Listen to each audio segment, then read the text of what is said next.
Om Shanti. 3rd March 2019, Sunday.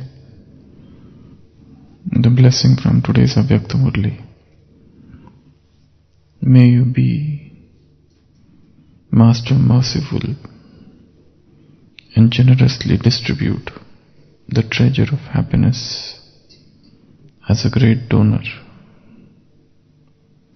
May you be Master merciful and generously distribute the treasure of happiness as a great donor. People spend so much time and money on experiencing temporary happiness, but even then, they do not find real happiness. At such a time of need, you souls have to be great donors and generously give the donation of happiness. For this, let the virtue of mercy emerge. Your non-living images are granting visions, and so you too, in the living form, have to be merciful and continue to distribute, because those souls are under another influence. Never think that this one is never going to listen. You simply have to be merciful and continue to give. Your good wishes will definitely give them fruit.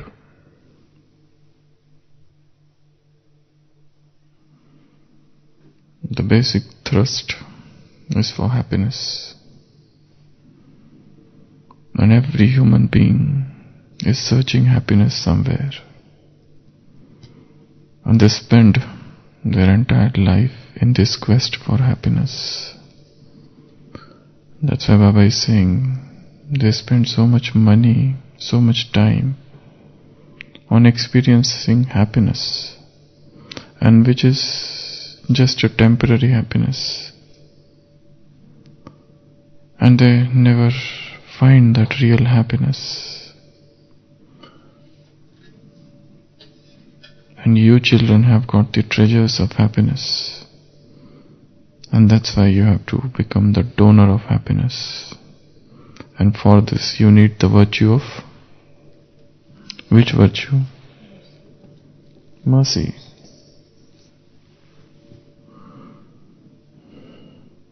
Even your non-living images, they are merciful, so you are in the living form, knowing well that these souls are under influence, and never think that they are never going to listen to you. No matter what they are doing, at present they are under influence. That is why continue to give your good wishes and keep on donating the donation of happiness. So, Baba is describing the condition of this world. And on another side, Baba is telling us of our duties of Brahmin souls. The stock of good wishes and donation of happiness. And for both of these things, be merciful towards the world. So this world and all the souls of the world, they are in constant stage of suffering, where there is not an iota of happiness anywhere. And they have no knowledge about what is real happiness because of the ignorance. And it is difficult to expect them to love God the way we love. It is very difficult to expect that they all will realize God the way we have realized Him.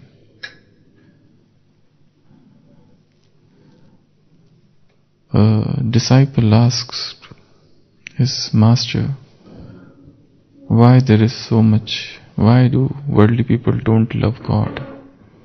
And he said, the master said, because they are so much drowned in the worldly happiness.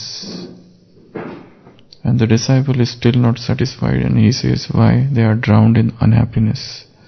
And the master said, because of ignorance. But yet the disciple is not satisfied. And why there is so much ignorance? And ignorance is because of the illusion. Brahm, it's a trap, Brahmjal. And that is why everybody thinks that he is happy. Or whatever, wherever he is searching happiness, that is the right direction of happiness. In fact, happiness is not there where the person is searching. But still, the search is going on with the faith that one day he will get the happiness. It is less likely, because the search is in the wrong direction. It's just like a man is traveling in a train and is sitting on the upper berth. In the dead of the night he wakes up and the train is going. And he asks the passenger who is sleeping on the berth below, where are you going? And the person says, I am going to Chennai. The person sitting on the upper berth says, I am really amazed at the wonder of the science, because I am going to Delhi. And the same train, the upper berth is going to Delhi and lower berth is going to Chennai. And he says this, and saying this, that this is a wonder of science, and he goes to sleep nicely. This is the state of human being, where he thinks that he is going in the right directions, where he thinks that other person is sleeping and he is awake. In fact, this person is sitting in the wrong train, but he thinks that train is going that direction and I am going, lower berth is going in that direction and upper berth, and this is wonder of science. And in fact, this is the wonder of human mind, that the mind thinks that happiness is in that direction while it's not there anywhere. So the disciple is still not satisfied, and he again asked the master, but why worldly people can't love God? And the master gives the last example. He says, for example, a mother is there and a child is there. The mother is calling the child and the child is not ready to listen. The mother is saying that please come, it's enough. But the child says no. He turns a deaf ear. After some time, the child is bored with his toys. He is engaged in playing with the toys. He doesn't listen to his mother because he loves those toys so much.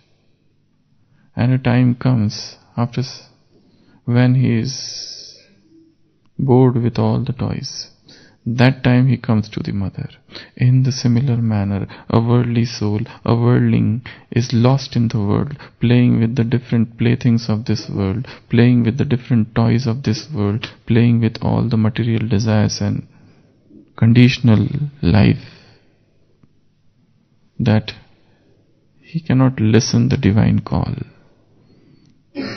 And he can listen to this divine call from above only when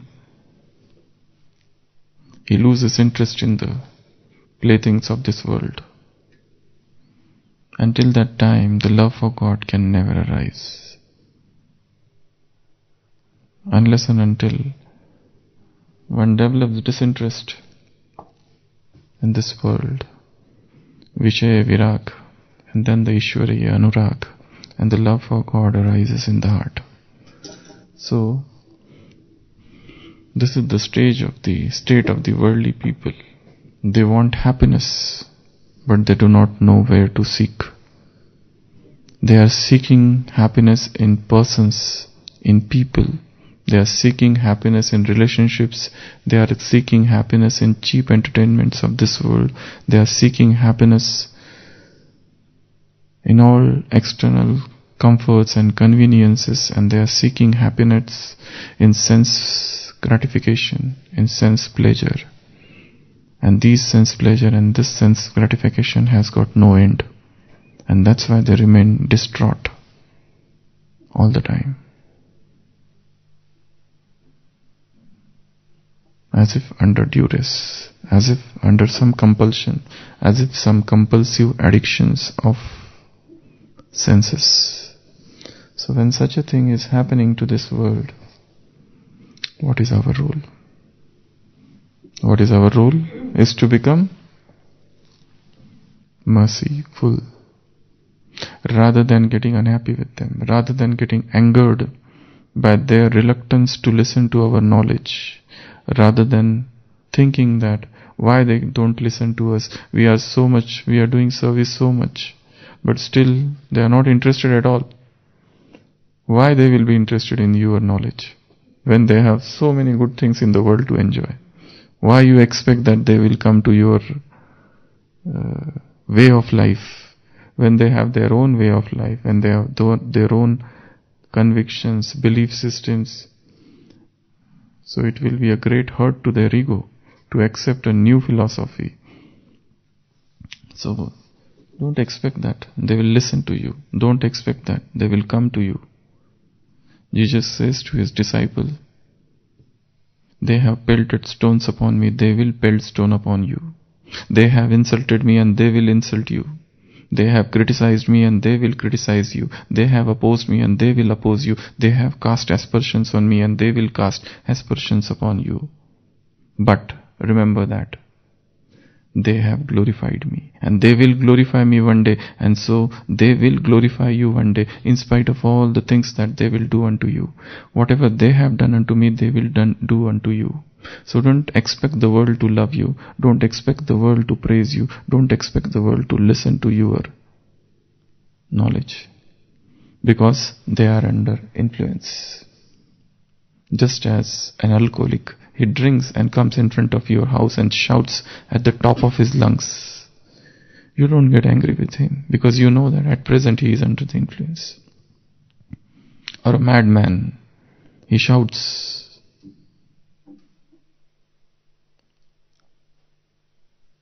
So you know that this person is under influence. In meditation hall one day, in the morning, Amrit Vela, when the yoga was going on, there was somebody who was making some weird voices from behind. And everybody was getting disturbed because of those voices. It was like crying, or it was like child. Like somebody was there who was sitting, and suddenly he was saying something. So everybody was, having thoughts. Who is this who is sitting outside? Doesn't he have manners? Or people were thinking it's some child. So don't their parents, does not his parent know about this? That he should not be brought in the meditation hall for yoga, and that too for Amrit Vela. So everybody was like, something like that. So once the meditation was over, and people started going back, and they saw him and they were shocked. He was a young boy, but mentally challenged. So that anger disappeared. The moment they saw him, and they were about to say to that parent is something, but he was an old father sitting there, and that young boy, and he was doing some weird activities. But the moment they saw all their anger ameliorated, all that angst-ridden mind they were carrying, what subsided. So when you know that the person who is in front of you is mentally challenged or physically crippled, or under influence or some addict, you become immediately merciful. In the similar manner, worldly people are spiritually crippled, spiritually paralyzed, and they suffer from gross spiritual poverty. They are spiritually challenged people. That is why Baba says, be merciful for such people. And don't expect that they will listen to you. It's not that once you told and they have not listened and we get angry and we decide we will never again tell them. There is a subtle anger for this also, because they have hurt our ego. That's why we don't want to tell knowledge to them again. But be merciful. And when there is a mercy, heart should be filled with good wishes. And more often than not, we find that our hearts get exhausted of good wishes. The stock of good wishes for the worldly soul may need to increase. When this stock of good wishes increases, then only we can have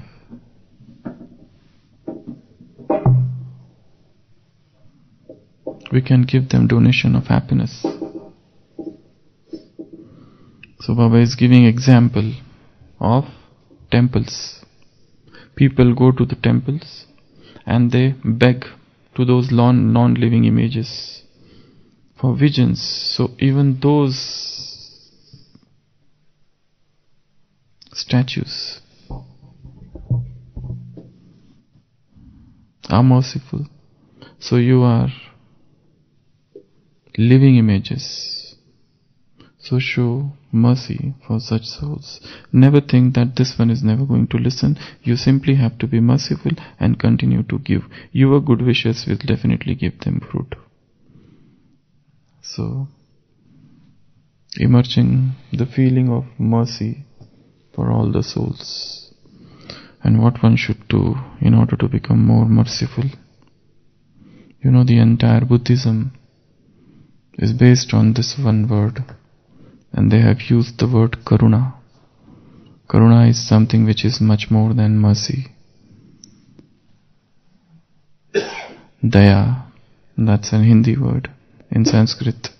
And they have said that to have daya is a great act of charity. And if you go towards Christianity, they talk about mercy and they talk about compassion and they talk about sympathy and they talk about empathy. So they use different words.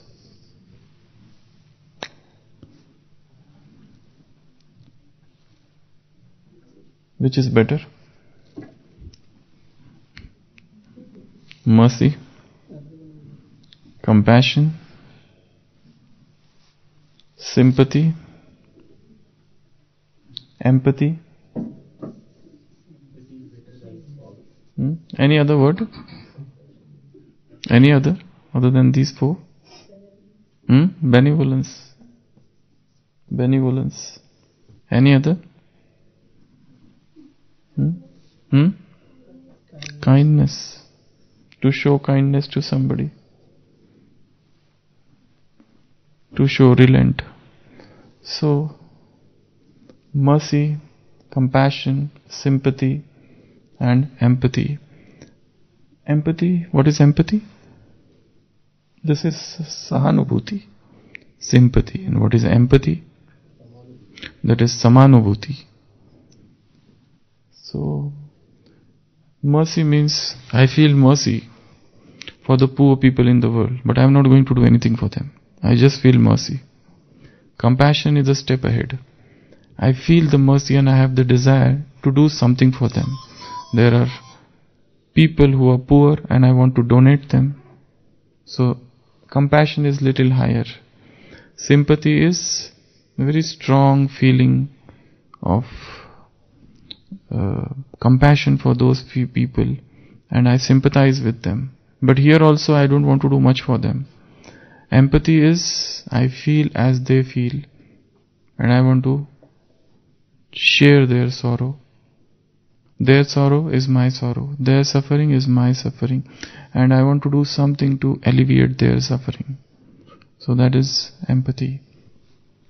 So whether you, whatever, but they are used synonymously. Sympathy, mercy, or be kind to others, or be relentful to others, or show benevolence to others. So these are, whether you call it karuna or daya, all these feelings have come in all the major religions of the world. So what one should do in order to become more merciful? Help. Help them. Okay. Help them. What else? Soul conscious vision. And what else? Good wishes. And what else? They all are as a part of this only. Good wishes. What should we do that will show that we are more merciful? Listen to them. Tolerate them. Because they will oppress you. You know, all the saints around the world, somewhere or other, they were tortured. And the greatest torture is never the physical. It is the mental torture. So to tolerate everyone, that is an act of compassion.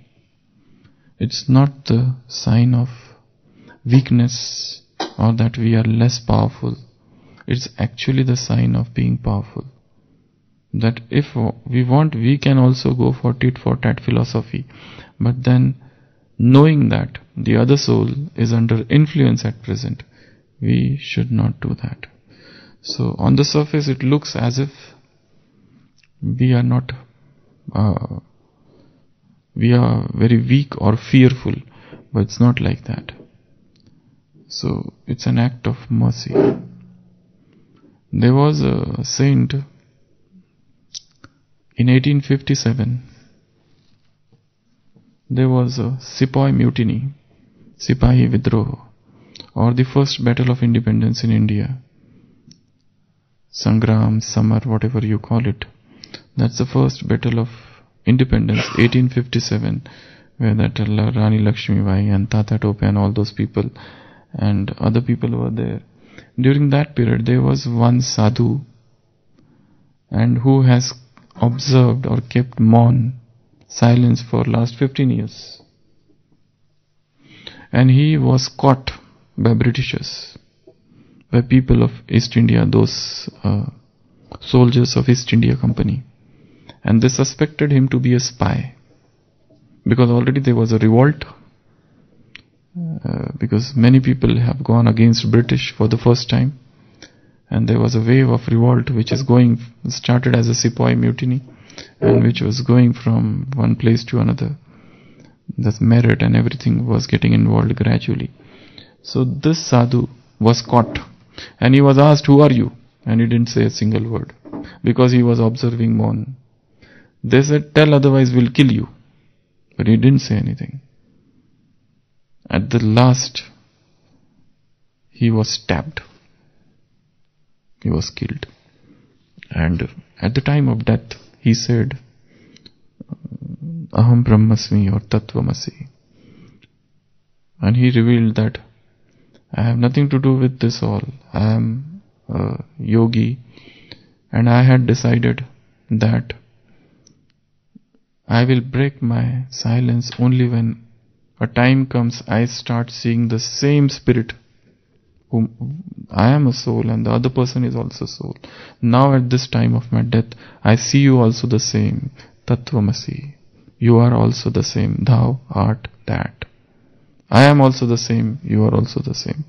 That's a Vedantic philosophy where they feel that all are souls and they all are equal to Brahman. So that was an act of his compassion.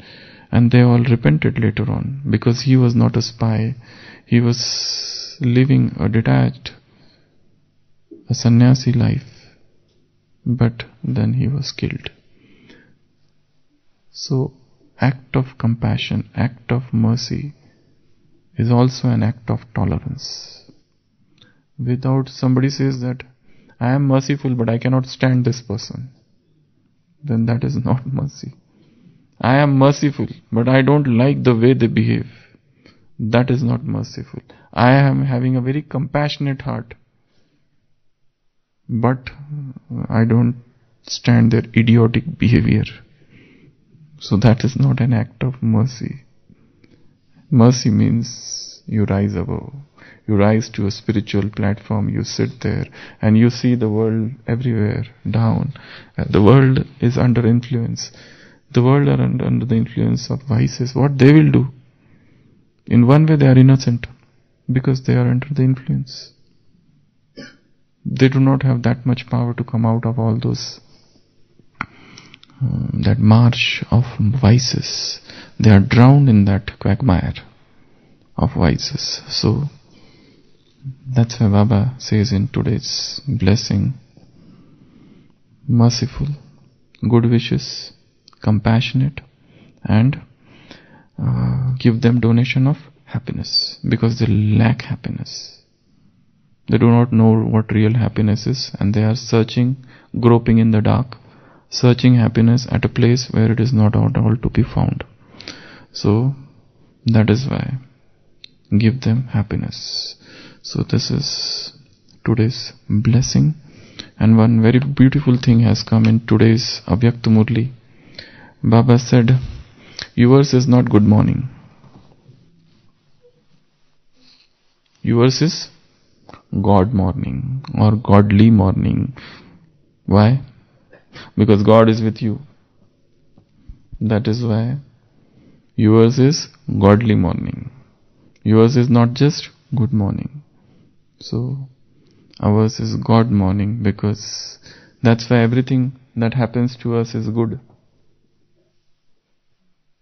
When we are in remembrance of God, everything that will happen to us will be good.